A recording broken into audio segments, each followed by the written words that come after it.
Hello, and welcome to Peter Presents Iliad, Episode 4, Book 4. So, when we last left our heroes, they were out on the plains of Troy. Menelaus of Sparta had been fighting Paris of Troy, who Menelaus clearly beat in the fight, but before he could deliver the killing blow to Paris, he was whisked away, Paris was whisked away by Aphrodite and put in his bedchamber with Helen of Sparta/Troy.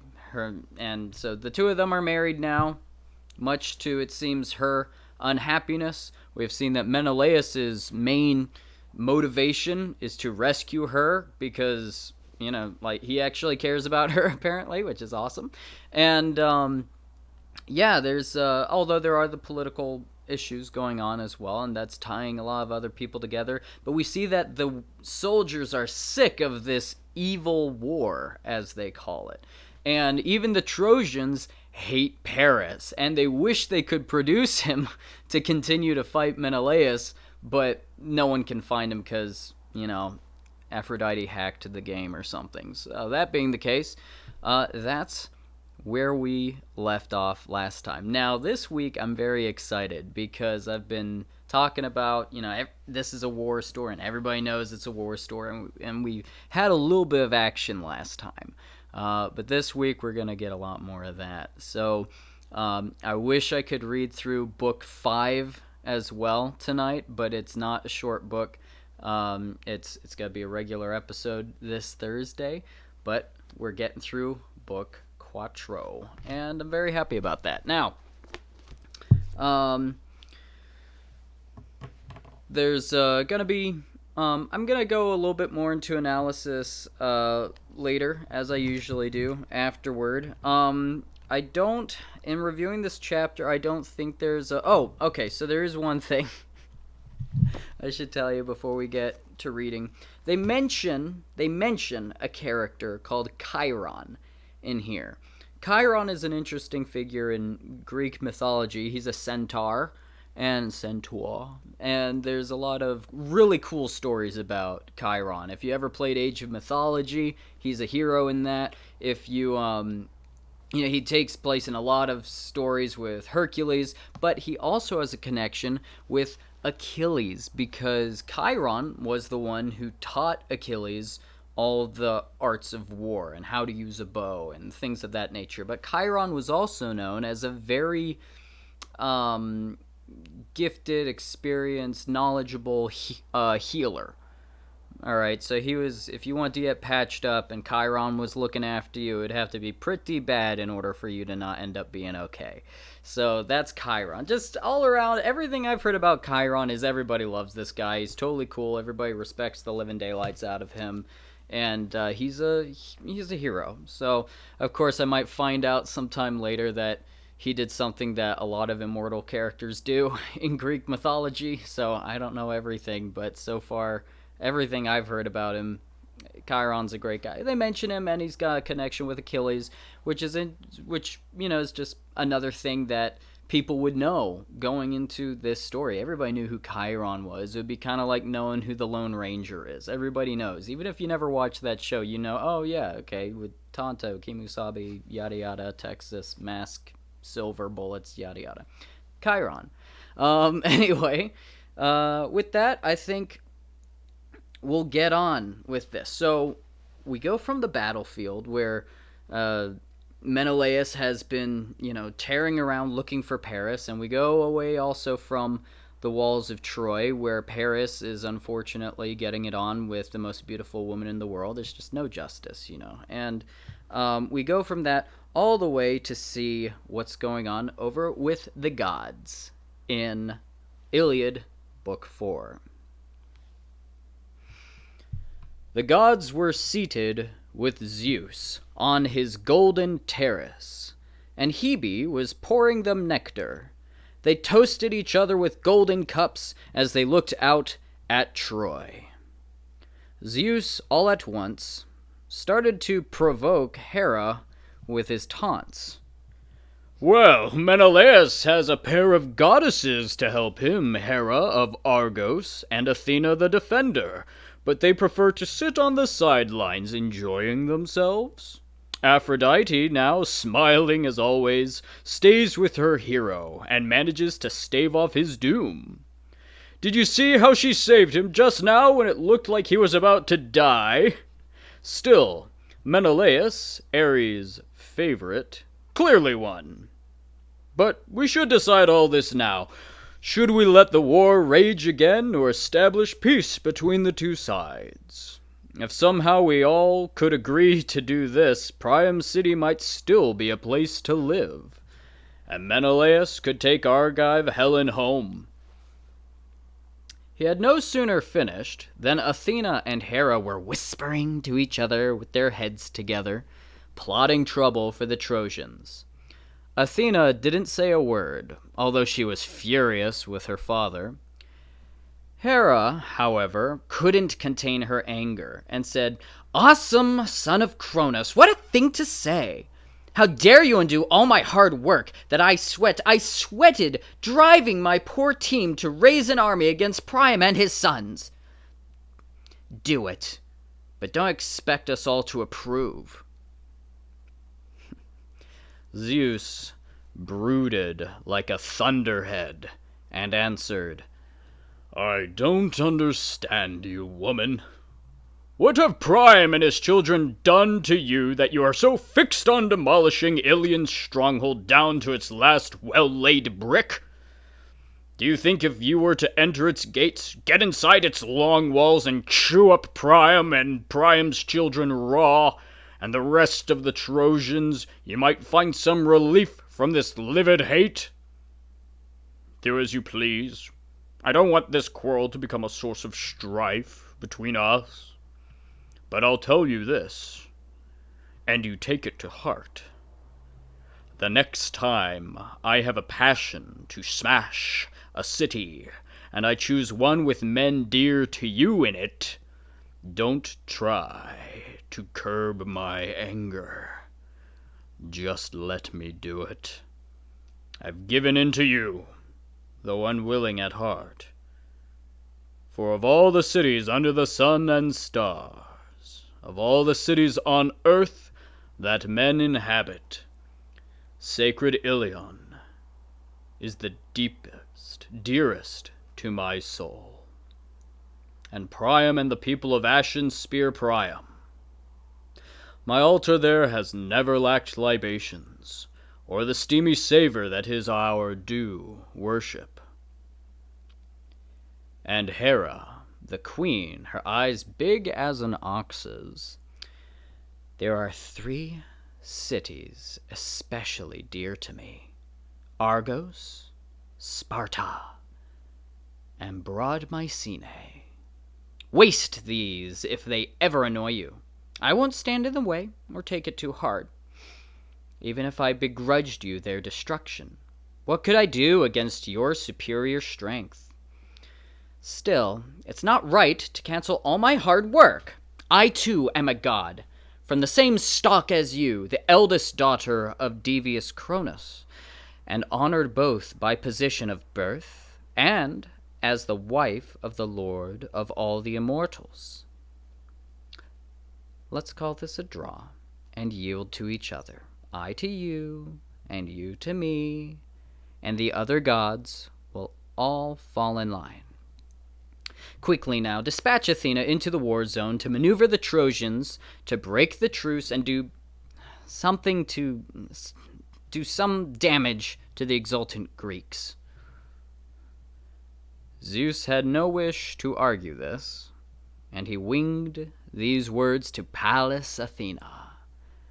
"Go down instantly to the battlefield. Get the Trojans to break the truce and do some damage to the exultant Greeks." Athena had been longing for action. She flashed down from the peaks of Olympus, like a star that the son of devious Cronus sends as a portent to sailors or to an army camped on a wide plain, a brilliant meteor that sheds sparks all along its shining furrow. This was Pallas Athena rocketing down into no man's land. They were frozen with awe, horse-breaking Trojans and bronze-kneed Greeks, soldiers glancing at each other, saying things like, "We'll be fighting again soon. This could mean peace. It means war if Zeus wants to bring it."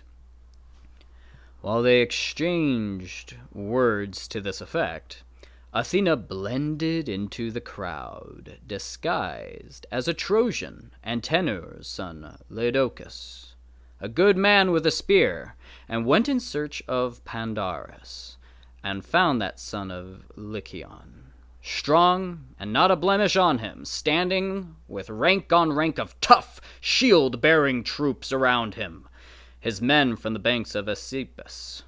Athena stood next to him, and her words flew fast. "If you listened to me, wise son of Lycaon, you would take a shot at Menelaus and win glory and gratitude from the Trojans, especially from Prince Alexander. He would give you splendid gifts if he saw Menelaus, Atreus' son, warrior son, felled by your arrow and laid on the pyre. Come on, one swift arrow aimed at Menelaus, and vow to Apollo, the wolf-born archer, that you will offer 100 firstling lambs when you come home to your city, sacred Zelia." Athena spoke and convinced the fool. He took out his polished bow, made of the horns of a wild ibex that he himself had killed as it came from behind a rock. Waiting for it, he shot it in the chest, and it fell back in a cleft. The horns measured 16 palms from the head, and the worker in horn fitted them together, smoothed it all, and tipped it with gold. This was the bow he bent, bracing it carefully on the ground while his men concealed him with shields, so the Greeks couldn't react before Menelaus was hit. He took the lid from the quiver and drew out a feathered arrow, barbed with black pain, that had never been shot. He fit the bitter arrow quickly to the string, and vowed to Apollo, the wolf-born archer, he would offer 100 firstling lambs when he came home to his city, sacred Zelia. He drew back the notched arrow until the string reached his nipple, and the iron arrowhead the bow, which bent until it arched into a circle, then snapped back twanging, and the string hummed as the arrow needled over the crowded plain. But the gods were watching you, Menelaus. Yes. And especially Athena, who stretched out her immortal hand and whisked the arrow away from your bare flesh as lightly as a mother sweeps a fly from her sleeping child. The goddess redirected the arrow to the golden clasp of your belt, where the corselet had an extra fold. The bitter arrow hit the buckled belt and drove right through its rich design and pierced the filigreed corselet and penetrated even the kilt piece beneath that he wore as proof against javelins. The arrow's tip just grazed the human skin, and dark blood started to flow from the wound.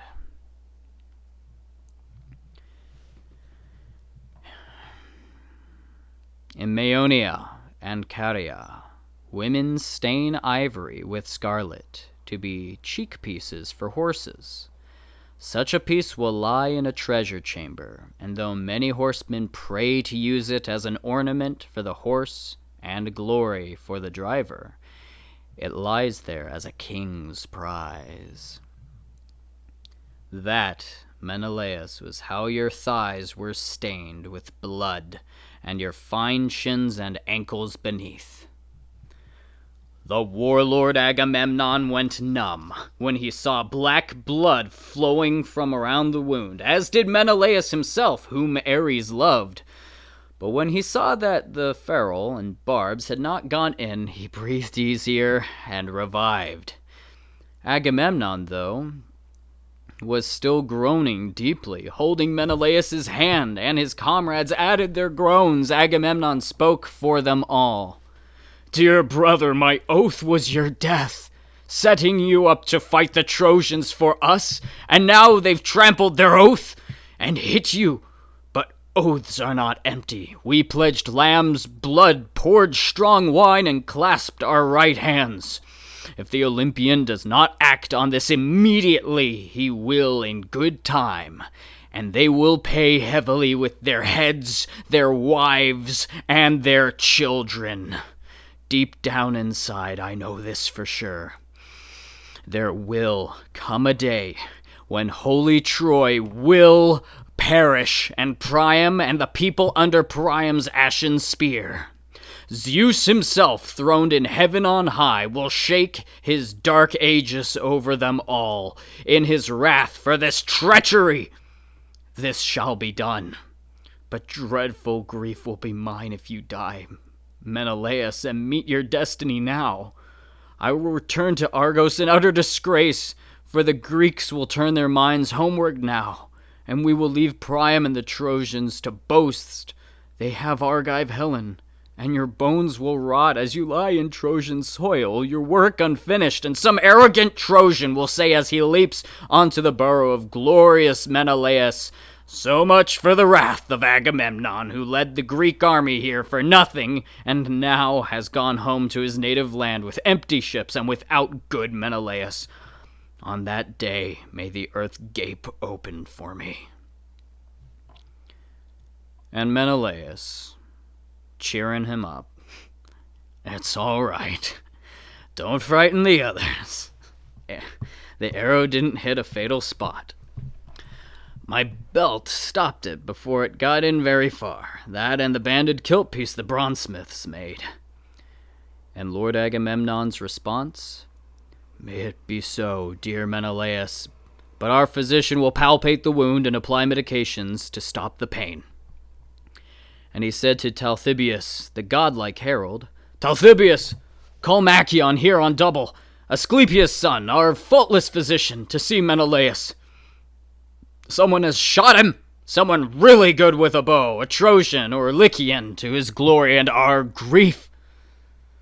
Following his orders, the herald went through the welter of Greek bronze, looking for Machaon, and spotted him standing in the midst of his men, tough shield-bearing troops from Trachis' pastures. He came up to him and spoke winged words. 'Son of Asclepius, Lord Agamemnon calls you to see Menelaus. Someone has shot him, someone really good with a bow, a Trojan or Lycian, to his glory and our grief.' Machaon's heart was pounding as he made his way across the crowded sand and through the troops, until he came to where Menelaus lay wounded.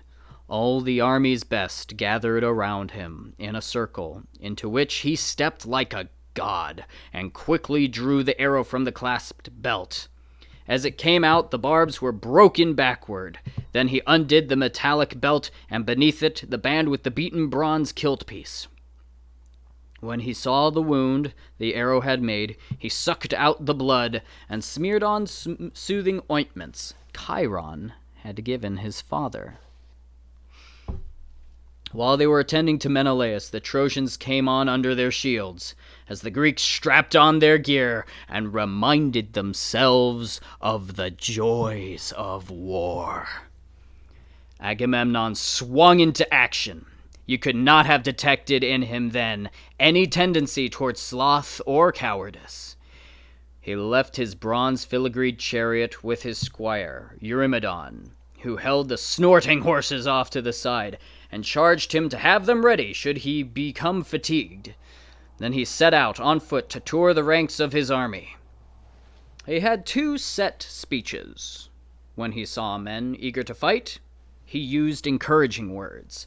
"Soldiers of Greece, keep up your fighting spirit. Father Zeus will not aid Trojan perjury. Those who violated their sacred oaths will have vultures feeding on their pudgy flesh, and their wives and children will be our cargo after we have taken their city's high rock.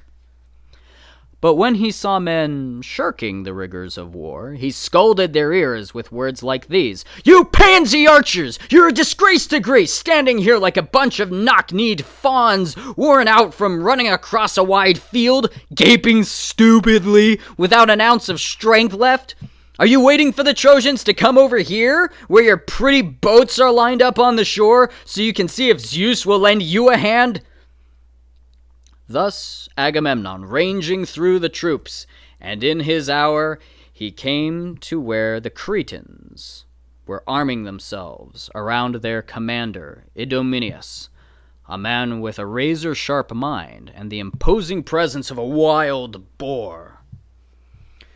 As he stood in the front ranks, while Meriones was busy marshaling the lines in the rear, the warlord Agamemnon liked what he saw, and had some cordial words for Idomeneus.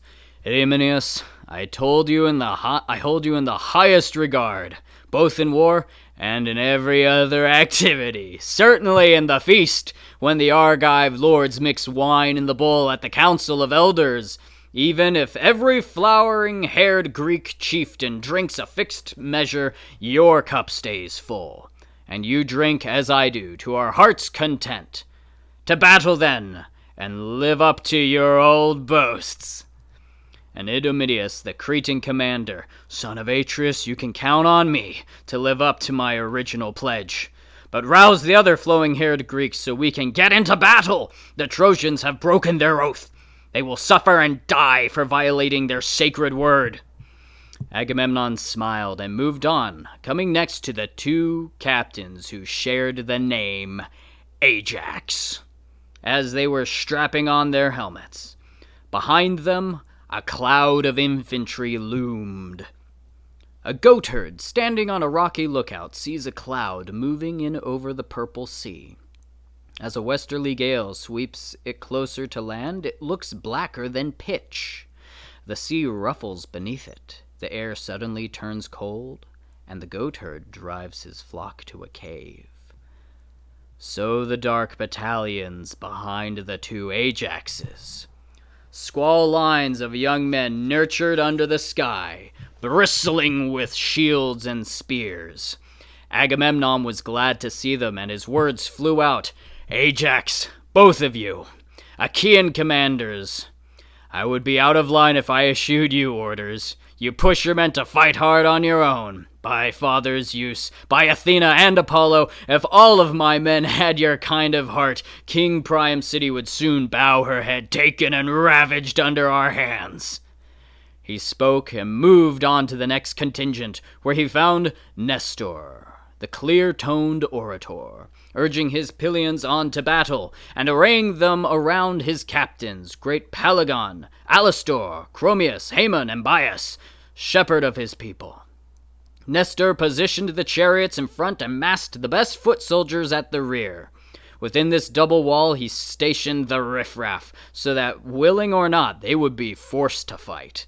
Nestor briefed his charioteers first, reminding them to control their horses and not drive recklessly into the melee. "Now don't get overconfident, any of you, or be too eager to fight the Trojans alone, in front of the rest. But no falling back either. Either course will weaken the line. When you make contact with an enemy chariot, stay in your own, and thrust with your spear. These are battle-proven, time-tested tactics used by our ancestors to capture walled towns." The old man had years of experience in battle. The warlord Agamemnon was glad to see him, and addressed him with winged words. "Nestor, old sir, if only your knees were as strong as your spirit. But old age has worn you down. I'd rather have someone else old and you among the young." And Nestor, the Gerenian horseman, answered, "Son of Atreus, I wish so myself, to be as I was when I killed Eurythalion. But the gods do not give us all things at once. I was young then, and now I am old. Even so, I will be with the charioteers, and urge them on with counsel and words, as is an elder's privilege. Spearwork is for the young men, who trust their strength." And Agamemnon moved on, glad in his heart. He found Menestheus next, Peteus' son, standing with Athenians, masters of the war cry. And farther up the line, crafty Odysseus, with his tough Cephallenians. These troops had not yet heard a signal, since the armies on both sides were just now starting to move, and were waiting for other Greek battalions to advance and begin the attack on the Trojans. When the warlord Agamemnon saw them, he sent a few barbed words winging their way. "Son of Peteus, a king nurtured by Zeus, and you, with all your famous dirty tricks, why are you lagging back here, waiting for others?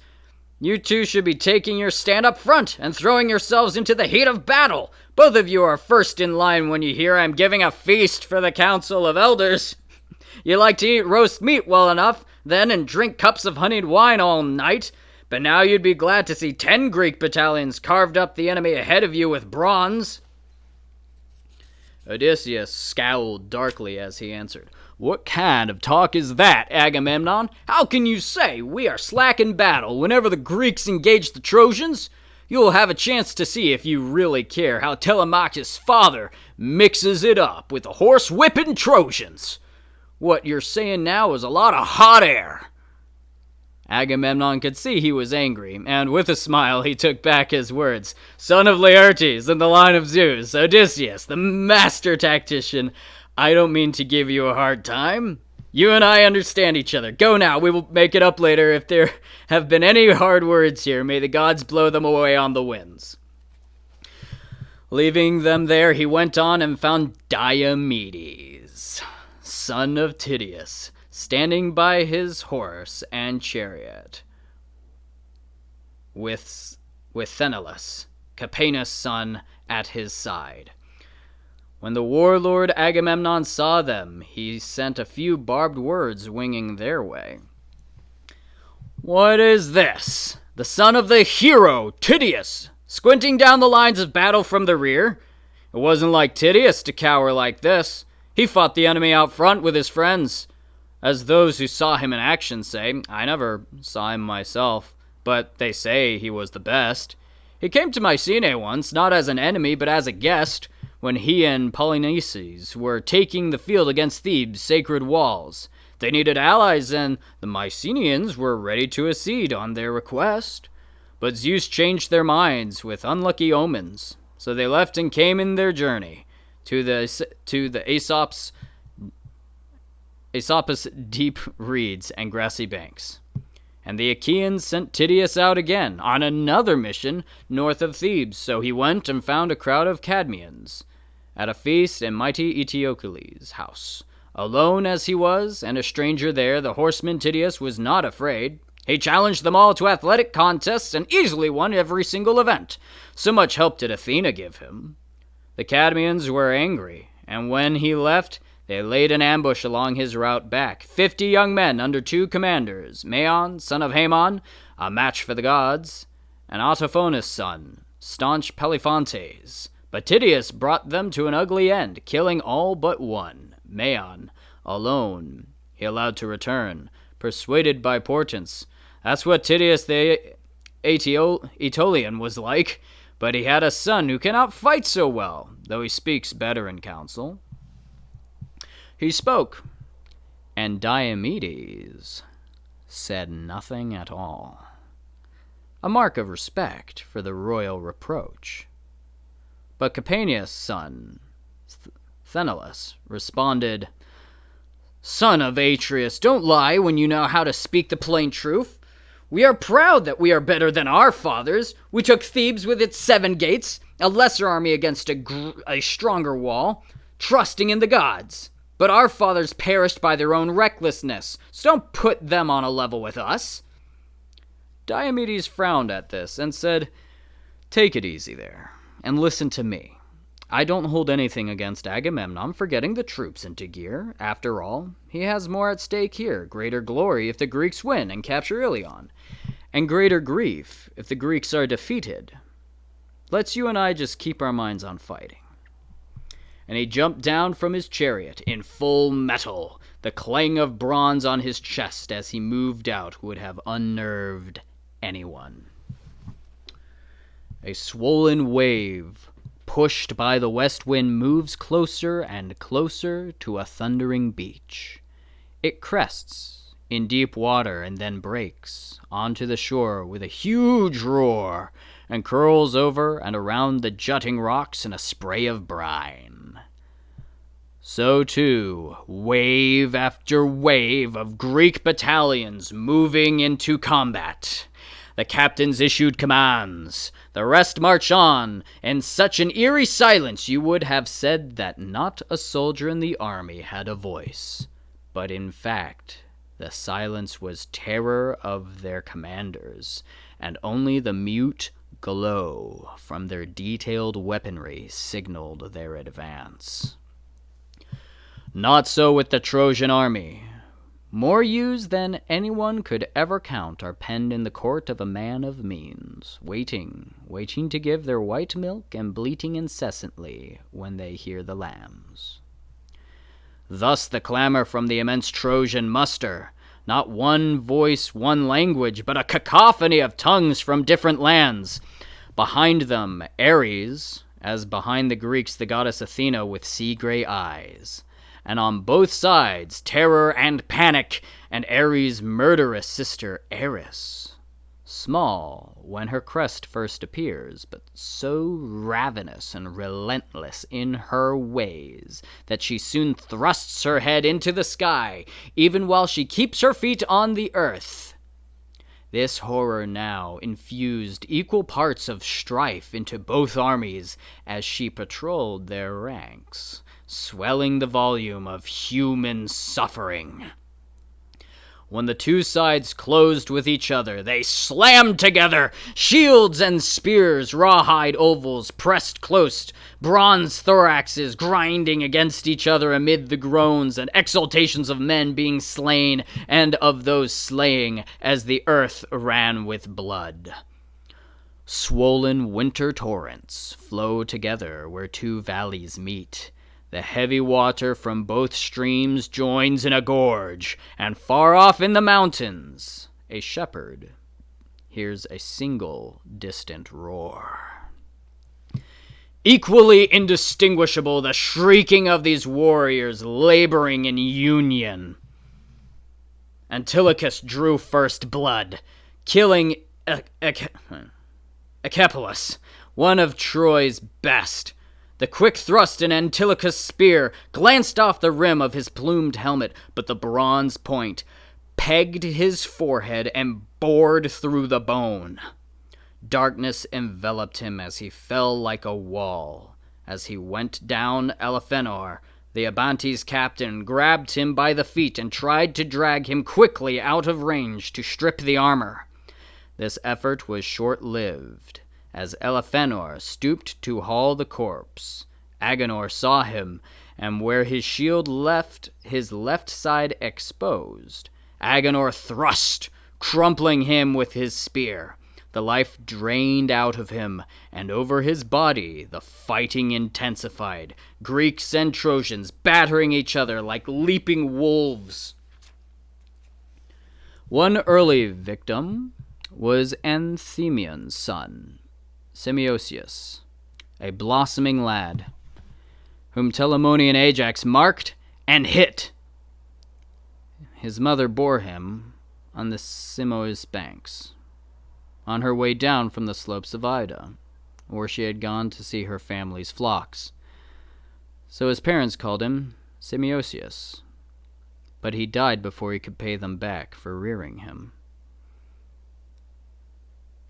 As he advanced in the Trojan front lines, the bronze point of Ajax's spear pierced his right nipple and ripped through his shoulder. He fell down to the ground and lay in the dust. A poplar that has grown up in rich bottom soil with a smooth trunk branching out at top catches the eye of a wainwright who wants to curve it into a pole for a fine chariot. He cuts it with a few slashing strokes of his axe, and now it lies drying by the riverbank. When Ajax had dispatched him, Antiphus, one of Priam's sons, gleaming in his corslet, threw his javelin at him through the crowd, missing Ajax, but hitting a man named Lucas, one of Odysseus' companions, in the groin, as he was hauling the body off to one side. The corpse fell from his hands, and he slumped over it. Odysseus took his death hard. He strode forward through the front ranks, glowing in his bronze, and sweeping the enemy lines with his eyes, cast his javelin. The Trojans fell back, as the javelin homed in on Democoon, Priam's bastard son from his horse farm in Abydos. With the weight of Odysseus' anger behind it, the spear point entered one temple and came out through the other. Darkness enveloped Democoon's eyes. He fell with a thud, and his armor clattered on his back.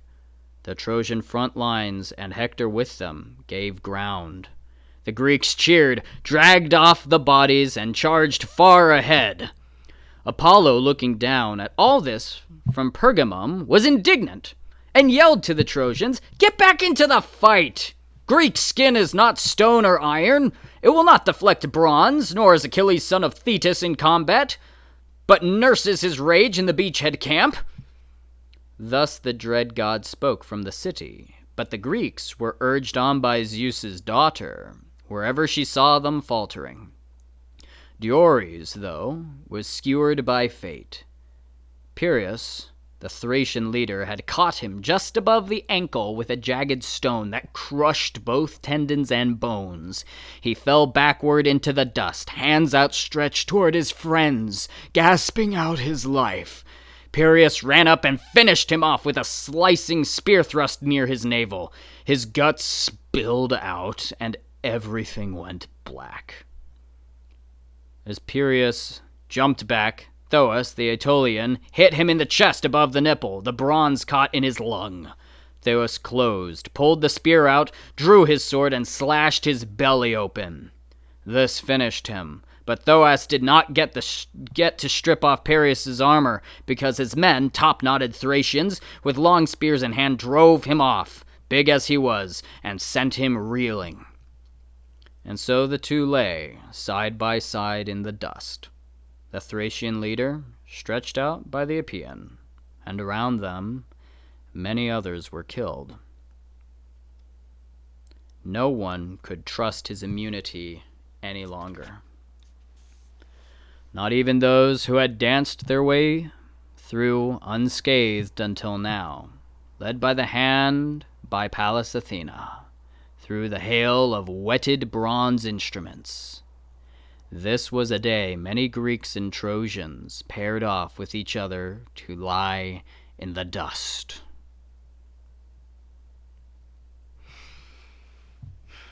And I would really hate to stop there, but that's where we're going to stop tonight, guys. And yeah, we're going to pick right up again with Book 5 this Thursday at 7:30 Eastern Daylight Time. Whew. It's picking up now. People are dying. So, yeah, I'm keeping track of kills, by the way. Where are we at? 1, 2, 3, 4, 5, 6, 7. Seems we got 7 named deaths in that chapter. And that's just the ones we named. Now, something to get into this book a little more that I find really unique about Iliad. Perhaps there are other works that do this. None immediately come to mind to me.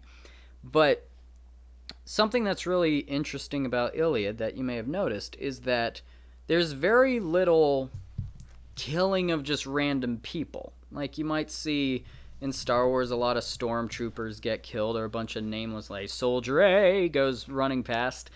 But in Iliad, we get all these people's names, and in a lot of cases we get their backstory. Like the one guy who we learn his name, he was named after the place that his mom raised him, and he died before he could pay back the people who loved him. That's like a little tragedy in itself.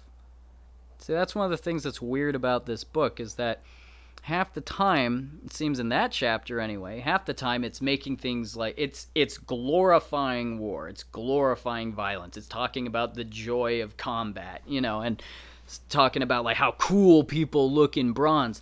And then you've got the one guy with the bow, which that scene where it's talking about how he made his bow and everything, that's exactly like every scene where someone's assembling like a sniper rifle, you know? Oh, and I have a special picture for you on that. A little preparation I did. So his bow is made from the horns of an ibex or ibex. And what do those look like? Well, to save you some Googling time, boom, that's a very seductive looking ibex, I'm realizing. Yeah, that... Okay, anyway, so, but you can see those horns there, and they said that from the head to the tip of the horn were 16 hands. It says they bent it into a circle. Now, I don't know of bows today that are made out of ibex horns. Like, I don't know if there are any still around. I'm actually going to check now, I think, because that's kind of an interesting thing to me. There are horn bows, and which is kind of neat. Ibexes, I believe, either are endangered or just got off the endangered list. They were in the news a little while ago. But anyway, 16 hands, those horns get huge. And they're not straight. They've got like a curve to them. So like they, bend out that way. I'll put it up again. You can kind of see like it's not a straight back horn. It kind of corkscrews a little bit, which is interesting. Now, I think that the way that you would make a bow out of this is not to have it like the horns this way and then you put the string there, because there's nothing to pull. Then unless it's like elastic, you want to have a bow that's up more and then you pull it back like that. So I've seen some people will do stuff with bamboo where they're like kind of twist it the opposite way it looks like it's supposed to go, and then they'll string it, which will bend it back. And so that's just an interesting thing. But he's got this crazy bow, and it goes through everything just barely nicks Menelaus. It's interesting to see also Agamemnon doing some real leadership stuff here. He's got like 2 planned speeches. I think that's kind of funny, actually. And he goes to the different guys. He's like, oh, your dad was way better than you. I mean, people say he was cool. I don't know. Maybe your dad wasn't that awesome. And Diomedes doesn't say anything. He wants to leave it all on the field. His buddy, Sthenelus, who's like his driver in his chariot, gets, uppity at Agamemnon for that. Of course, Odysseus ain't having any of Agamemnon's, guff. But that's a cool thing. Yeah, it's also neat that they mentioned Chiron. So, something about Greek mythology and where it plays in Iliad. There's different ages in Greece, okay? And there was this sort of the time of heroes, which was like right before this. So we've met some people who are sons of Heracles or Hercules, depending on how you prefer to say it, I suppose. People who seem to know what they're saying tend to say Heracles more, but I think Hercules sounds better. Whatever. If I ever meet the guy, I'll ask him. But they're sons of Heracles, and then this guy like got some stuff from Chiron. And one of the weird things about Greek mythology is that it's almost like things are getting smaller as time goes by. Like in their mythology, Zeus is not the creator of everything. That's another weird thing about Greek mythology. Just to get some backstory here, I think I'll go... Yeah, I don't want to go into this at the beginning of next episode. We gotta get right into the action. But so I'll say right now that I told you the backstory in episode 0, but that wasn't even all of it. That was just what you needed to know about this story. Before that, there were like 2 generations of immortals. And you hear about Cronus' son. Well, Zeus is Cronus' son. And Kronos was the son of another guy who was married to Gaia, Mother Earth, and that's its own crazy story. You also may have picked up, if you don't know this, you may have noticed that Hera says she's also Kronos' son. Yeah, Hera and Zeus are brother and sister, and married. Ew. Maybe that's my modern sensibilities being like, ew, nasty, but, yeah, I mean, hey, I can have opinions too. I don't think it's that controversial to say. Maybe this video won't age well though. And but so the yeah, but there's this idea that things used to be bigger in Greek mythology almost, and that as the generations go, like things change, like the management changes, who the lead gods are. It's not like a lot of other religions or mythologies or theologies or wherever you draw those lines, where people say like, oh, in the beginning was our guy, and then that's going to be it forever. In Greek mythology, you start with other people, and there's been other generations. So there's this idea, I think, in this story that we've got the Greeks versus the Trojans, and this is the next fight that will decide who is sort of managing that part of the world. Because another weird parallel is that you may have heard of the Titans. We'll talk about them more sometime, but the Olympians, Zeus and all of them, fought against the Titans for 10 years. And after 10 years, that's when the Olympians won. This war has also gone on for 9 years and is, according to Calchas, going to be only 10 years. So it's like we've got another world-changing, monumental war going on. And so I just think that's an interesting parallel to draw. What else do I want to say? I think that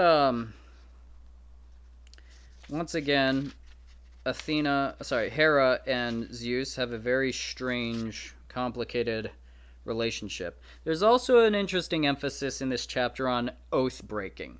In Greek culture, in the mythology and stories of that time, oath breaking was like one of the worst things you could do.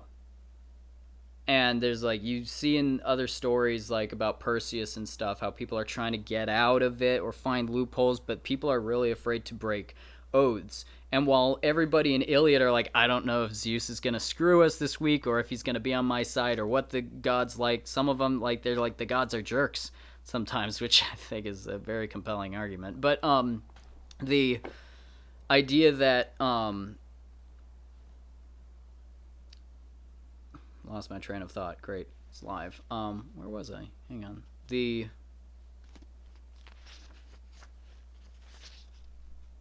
centaur. Oh, breaking of oaths. When the Trojans break the oath because Athena, who's supposed to be rooting for the Greeks, goes over there and starts the fight. The gods are like poking at the mortals, like, oh, should we have them fight? Yeah, go, fight, guys. And Agamemnon, who doesn't always know what Zeus wants, is like, okay, Zeus really has a problem with breaking oaths. The Trojans are really going to get this. Breaking oaths, big problem. So that's something that everybody kind of agreed on. Yeah, so that's about it for, I guess, the analysis I have this time. There's a lot of crazy things. Names in here, of course, as well. Oh, speaking of names, some of you might be wondering where the ships episode is. I'm working on it. Thanks. And that's that.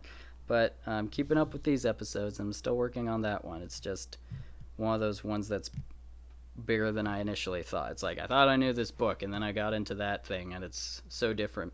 I wish I had... So whenever I make the playlist, the ships has got to be before this, because some of the people who have died so far are in the ships. Like, it just mentions them. It's just kind of cool how it's like, oh, yeah, we've heard about these guys before. Anyway, I think that's about it. Yeah, the big emphasis on this chapter is that we see individual tragedy. You know, people are... It's not just a bunch of nameless faces dying. It's these people had moms. They went different places. They were raised. They wanted to repay their families. And it's it's weirdly tragic for a cool war story that talks about how absolutely fantastic people look in their bronze. So yeah. All right, let me check out the group chat now. So this is probably one of my favorite parts of this whole thing. All right, Benji the Koi Boy says he's going to play this back later. Hey, Benji the Koi Boy, I hope you enjoyed this episode so far. Thank you for being such a faithful viewer. Joe Eberly. Oh, Joe, I have to say happy birthday to you, actually. So, yeah. Hello, gang, he says. I say hello to you. Everyone say happy birthday to Joe up there. And really, really good with a bow. Yes. Yeah, well, so I think I'd like to talk more about archery sometime. My bow, actually, just wait a second here.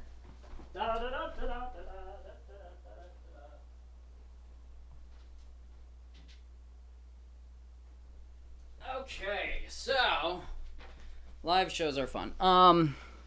Anyway, so this is my bow, which was actually given to me by my sister-in-law. It's a recurve bow, as you can see, recurve because it recurves back.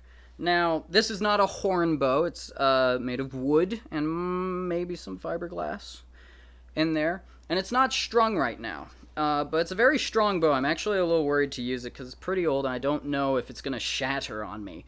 But when it talks about him bracing the ground with the bow, what that can mean is stringing the bow, which, is you have to put your leg in through a certain way, and you bend it over, and you get the string through, which I don't have a string for this right now. I need to order one of those, especially since we're in a pandemic, and if I need to go hunting for food in the extended future, I don't want to attract other hunters or scare away game with the shots from my gun. But anyway, as you can see, I like weapons and stuff like that. Yeah, I got a bow, and that's kind of neat. I have a few other ones. Been doing archery since I was a kid. Cub Scouts. It was the best part of Cub Scouts, honestly, for me, was the archery. Lifelong passion there. Okay, let's see. Emilio Rossi says, "Go Trojans." All right, we got another one. Is anyone rooting for the Greeks at this point? I mean, we've got Benji the Koi Boy, who's definitely Troy. We've got a couple other people who have said Troy. A couple people have said, maybe Greeks, I don't know. But no one's really committed to say, I'm in it for the Greeks. Interesting, especially since the chosen audience, as I keep saying, the audience for this work were the Greeks. And no one is siding with the Greeks, and I don't think that's because our values have changed over time. The things that are considered bad in this book, it's pretty clear when it says this is wrong, this is bad, or what different people's opinions are. But no one seems to be arguing for the Greeks right now. Someone says, "Love you, Peter." Aw, thank you. I'm not sure who that is, but I'm sure I love you too. And Titius, is he the god of tits? Well, you know what? It was it was inevitable someone would make that joke. And you know what? You're going to find chapter 5 very funny, Peter Brady there, because we say Titius a lot. And yes, that's how you say it. I try to get the names right. Sometimes it's a little tricky. As you can see, I'm trying to not stumble over them. I'm used to reading this in my head, or just whatever it happens to be, but now I'm having to say everything right. But yeah, we say Titius a lot. Let's see. Woohoo, says someone else. Probably for the Trojans. Oh yeah, Bubba the musician. Hello, Bubba the musician. Let's see, Joe again. Can you talk about why certain gods were partial to certain cities? That is an excellent question, and I'm very pleased to say that I can actually kind of answer that right now. So, yeah, also, by the way, bringing that up, if you guys have a question, I might not know the answer, but you know what? I'm really good at finding out answers. So, if you got something for me, please let me know, and I would love to include it as part of this awesome show. But anyway, why certain gods were partial to certain cities? Well, Zeus actually talks about that a little bit in chapter 4 here, where he talks about how his altar in Iliad never lacked sacrifice or libation or any of that kind of thing. It's well, that's part of it, is people would do sacrifice. They'd pour wine out for the homies, for the gods and goddesses, and pay their respects. And sometimes that helped. And it's interesting because Zeus says Troy is his favorite city. His favorite city. Could you imagine if, 300 years from now, we had some epic fantasy work, and Jesus was in it, and he said something like, Vietnam really makes my favorite soup. and it was a thing about the Vietnam War, it'd be like, oh, okay, wait, hang on a sec, it's just interesting that he straight out says Troy's my favorite city, but he hasn't come in on the side of the Trojans totally yet. He's said to Thetis that he's going to help the Trojans win a little bit, but he doesn't really want to. He just owes Thetis big time, because Thetis saved his life from all the other immortals at one point. Why would the immortals ever have a problem with Zeus, I wonder, you may ask. But yeah, that's where lava has to be. So Athens, very famous Greek city. Why is it called Athens? Well, because of Athena. Athens, Athena. And the Parthenon, which is on top of the Acropolis, which I've actually been to, was her temple. Now, some people say that Athena's name might have actually come from the city rather than the city being named after her, because the "-ine" sound apparently isn't that common for names in Greece. So, but the way that she became like the patron saint, the goddess of that city, was because there was a competition between her and Poseidon to see who was going to be the god of that particular city. So different cities had gods that were named for them or after them and that they focused on more. And Poseidon, put his trident in the ground, and he made a great body of salt water nearby it, which would create a lot of trade and commerce and all kinds of good stuff to benefit the city of Athens. And so that was his bid in for like why he should be the leader of Athens. But Athena, to win this contest of who would be better for the city and become that city's patron god, planted the first olive tree.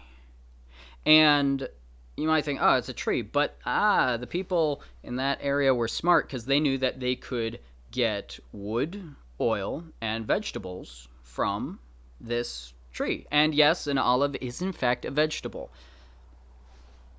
That's cool. And if you ever go to Greece, unless times have changed a lot since I was there, you will see vineyards of olives everywhere, just going up the side of a mountain. Like, not even just a bunch of vineyards like in a plain. Like, they grow everywhere. It's bananas. So anyway, well, not bananas, it's olives. But anyway, moving on. So yeah, we say, so thank you, Joe, for that excellent question. Next we have, is it likely they would have heated the horn to shape it? I believe that with some horns, yes. I don't know how ibexes work. It's very possible maybe they would have soaked. I don't think they would have soaked it, because water typically can damage things with any type of fibers in them. I'm going to turn on the light. I just realized I don't have my lights on. Give me a second. Okay, boom, light. So let me give you an example here from the shelf of water damage for weapons. Like, people do this a lot. So I have this wonderful tomahawk, which was made for me by my good personal friend Leon Sam Briggs, who is a blacksmith. He was many things, and including a valuable friend and teacher to me for, I hope, many, many more years.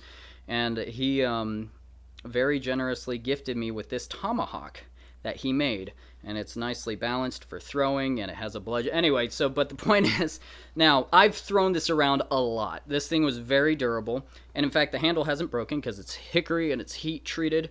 But I threw this at so much stuff, and the handle has come loose. Now, Leon wasn't around when I tried to fix it, silly me, and another friend of mine tried to put like a peg in it.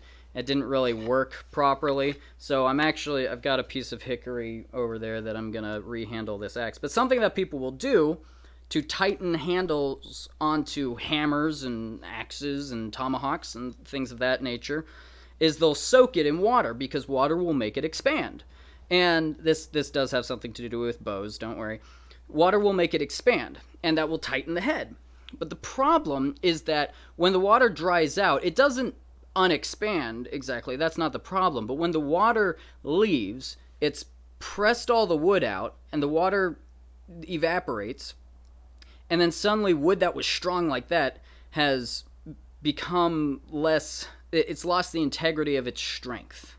All right, and I think that could happen with horns. So how do you, by the way, if you want to, like, this is too loose for what I've got going on to do what I'm about to say, but if you have linseed oil, take a bit and go like that on it, it will expand the handle and it won't really evaporate the same way, and so it will maintain its strength and won't leave that negative space. So and also I just love tomahawks. I wanted to show this, but I think that could happen with horn. Speaking of horn, I have one up here.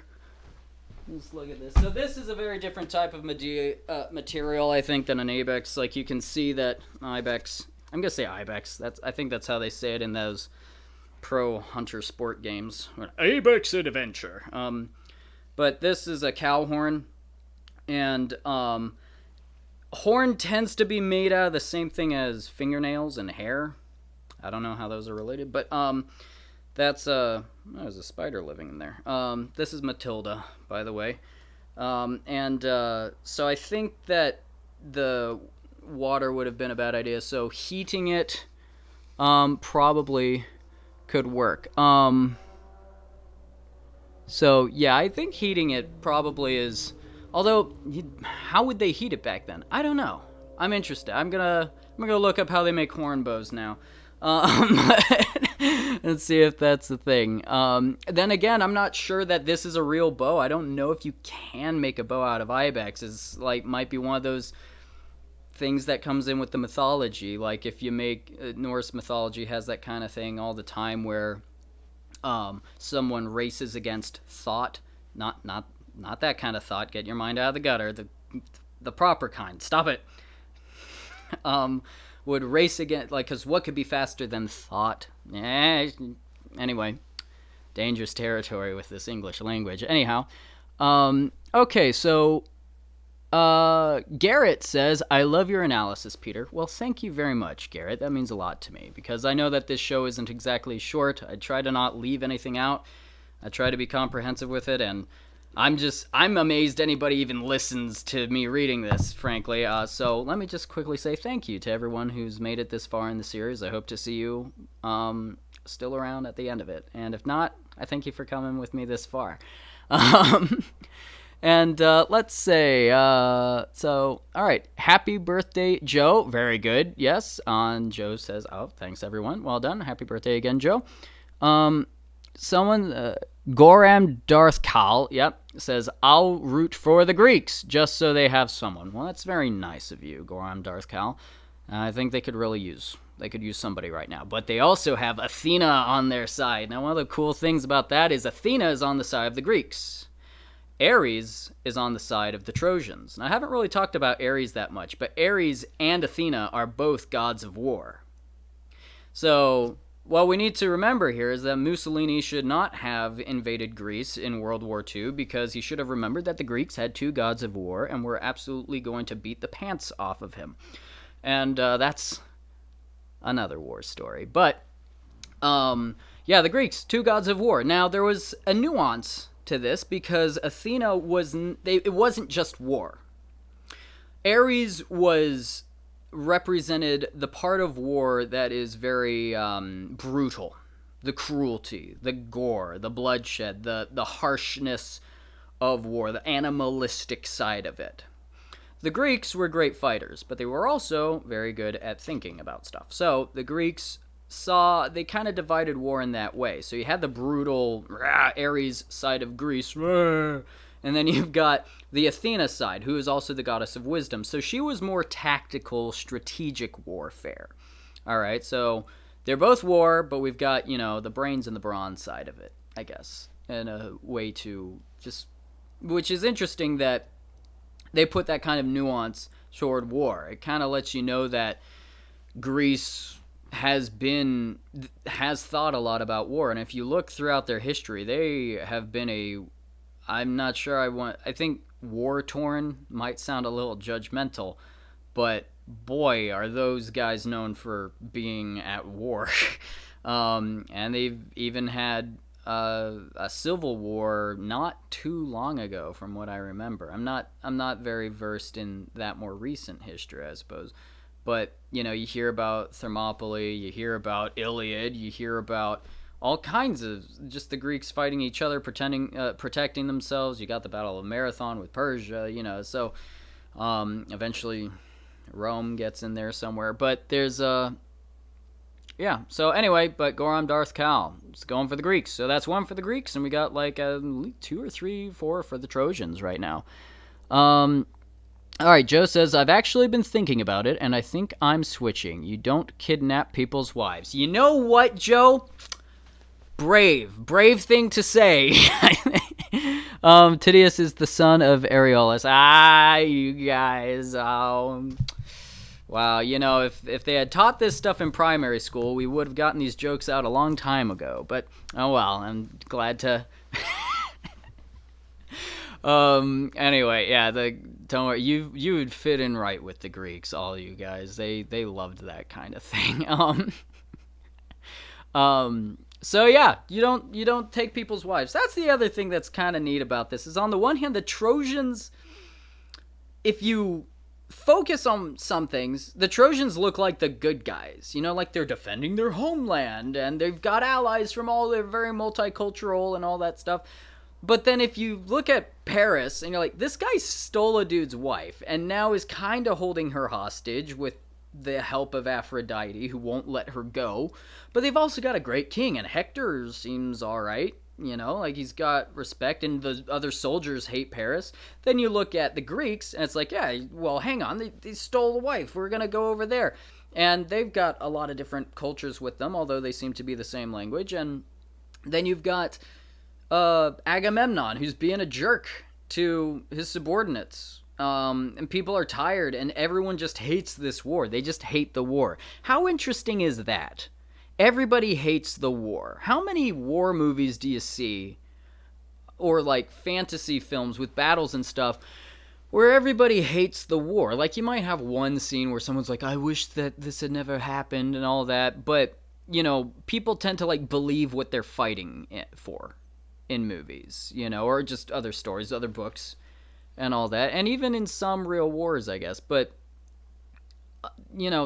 that's a very harshly realistic thing about this one, is that it's been 9 years. It's like, what are we even fighting for, guys?